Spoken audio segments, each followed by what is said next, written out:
You know why we're here. We're here to talk about the Sega Saturn. The console that couldn't sell 10 million units. Well, barely reached it. Oh yeah, I have that thing. Oh, I got the VCD card. I got the multi-tap. I got the controllers. Everything. And not a single game that's a legit, because I had to burn them all.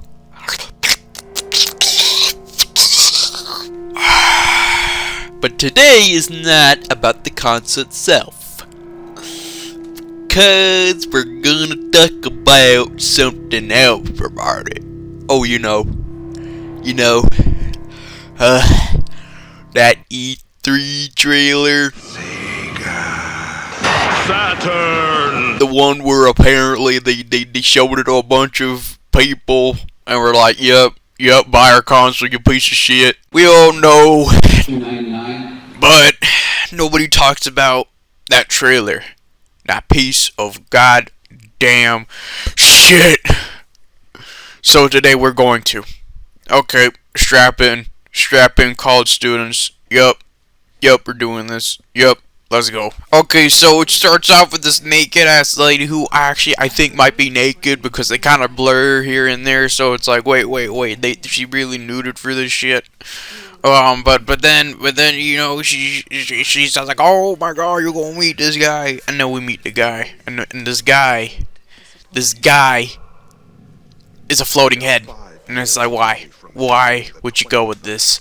Like, the theming is just all over the place, and he's telling you about how the 21st century, and as we all know, it got discontinued in '98, though it actually did last longer in Japan. It even got one game in 2000, so I guess he's not completely wrong. And then yes, you get knockoff Les Claypool. He's not gonna sing about Jerry the Westco driver. He's gonna sing about that. So it's like, oh, what the fuck are you doing with your gulp shake? And it's like, oh my god, what the fuck? What the fuck is this shit?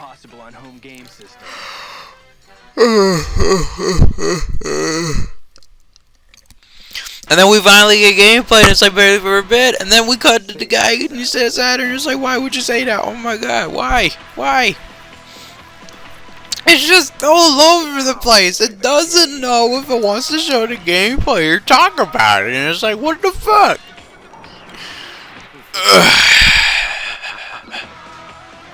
Then you finally start learning something about the console, and it's like, why didn't you just start with that?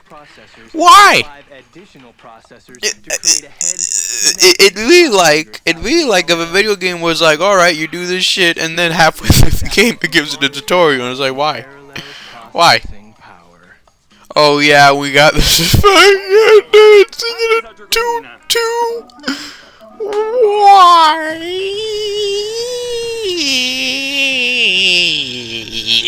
I roll with this absurdity, but it's just no for Korean reason. I like 12 Monkeys, but what is this shit? What is this? There's no rhythm or anything. I ain't got no rhythm. You know, the last game they show actually reminds me of one of the few games legit Saturn games I owned, because it was one of the few that were actually affordable at the time. I forgot the name, but I remember playing it. The cover was cool, and then I played it, and it was so awful. I hate it. And then we cut to a diner, probably where most of the money went. But I mean, yeah, in general, it's like, what is this rhythm? They don't just start out by telling you, alright, so this is what it can do, and after that they give good examples, that's how you're supposed to do it. But no, they're just like, oh, we're just gonna bombard you with, oh, it's cool, but why is it cool? There's never a why. It's almost like when they made this, they never thought, there was never any philosophy.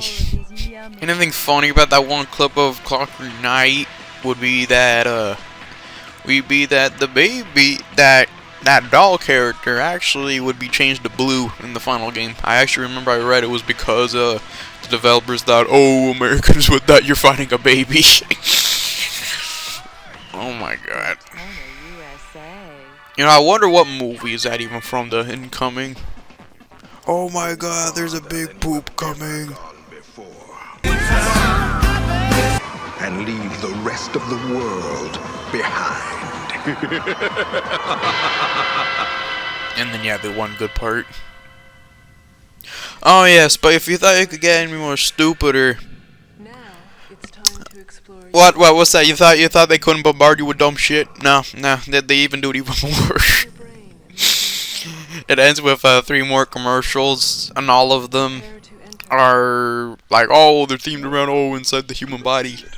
I mean, I guess it's cool, but I think that's a bit of a gross way of promoting your console. Especially because in particular in the first ad, okay, so I could complain all I want about the fact the way they load the game. Like, no, you're not supposed to do that. That's not how you work. You have to put the disc in there. No, he just slaps it in there and it's like, oh, yep, it's just gonna work. But I think one of the funniest parts about this would be that if you think about it realistically, it's implying that if you play a video game, you're gonna have a seizure. Like, oh, your eardrums go out. Your brain can't handle the colors. And then, of course, you start shitting yourself. Funny enough, that's actually how I learned about what's a sphincter. That's where I learned the word, sphincter. This ad right here. You know, imagine a Nintendo did this. Just imagine for the Nintendo Switch, instead of that ad they went with where it's like, oh, these people just casually playing the console. I could make fun of the Wii U, but like, imagine Nintendo Switch. Imagine they promoted it where it's in a theater. It's a Nintendo Switch theater, and they're like, "All right, everybody, get a Nintendo Switch. Everyone gets one. Everyone gets one. We're playing. It's a Nintendo Switch night. We're playing all these Nintendo Switches, and you have this entire theater stacked with people playing Nintendo Switch, and it's like, oh my god, go buy one, or you're a loser. You're a loser if you don't get one." But yeah, from what you can see in general. Oh my god, what is this? What is this mess? They really thought this is how you go about it? Why? So yeah, you can clearly tell, no wonder they lost money. Literally, this is a contrast to the Genesis. I remember the Genesis didn't have... Honestly, the Genesis had a very compelling ad campaign. I'll never forget the one where Sonic had blast processing and then Super Mario Kart was a hillbilly car. I remember that, but Sega Saturn, compare to that, Sega Saturn's just freaking weird for no good reason. And it's like, why? Why? There's never a rhyme or reason. You can be weird, but you gotta at least put the weird to a good sense. Like, you have to be weird for a reason, compared to this, where it's weird because it need to be weird. You have to be weird. If you're not weird, you're not gonna be cool. But yeah. In general, kids, for God's sakes, know what the hell you're doing. Structure your things out. Plan them out. Don't just throw them together. And yeah, that's it. Okay, I'm gonna go have breakfast. Bye. This is not going to be simulation of gameplay so much as depiction of how the game player will feel when engaged with Sega Saturn. Our vision is to replicate the sensory overload this kind of gameplay will induce. The advertising objective? To create such a desire for the games that they will literally sell themselves. Here's a 60-second spot that we will be running as soon as we can manage.